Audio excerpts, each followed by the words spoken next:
Mauritius में इन दिनों गारेंस चक्रवात का खतरा बना हुआ था, जिससे वहां के लोग काफी परेशान थे।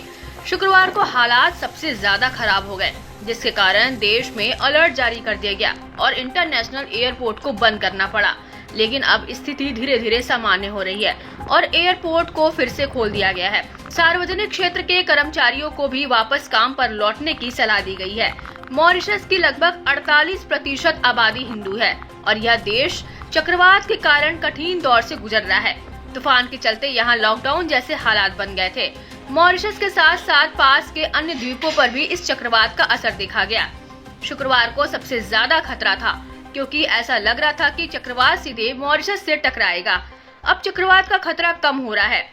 मॉरिशस ने अपने इंटरनेशनल एयरपोर्ट को फिर से खोल दिया है और सार्वजनिक सेवाएं भी शुरू हो गई हैं। हालांकि मौसम विभाग ने कहा कि जब तक पूरी तरह से खतरा टल नहीं जाता, तब तक सतर्क रहने की जरूरत है।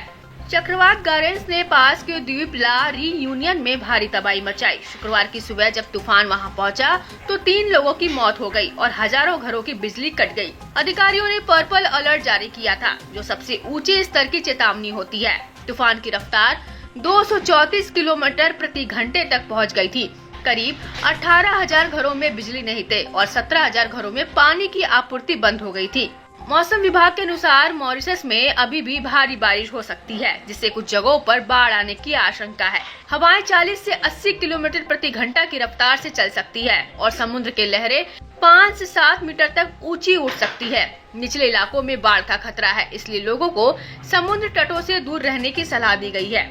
शुक्रवार को जब चक्रवात का अलर्ट जारी किया गया, तो लोग खाने पीने का सामान खरीदने के लिए सुपरमार्केट में लंबी कतारों में खड़े थे। यह नजारा बिल्कुल कोविड-19 लॉकडाउन के समय जैसा था, जब लोग घर से बाहर नहीं निकल सकते थे और जरूरी चीजें खरीदने के लिए घंटों इंतजार करना पड़ता था।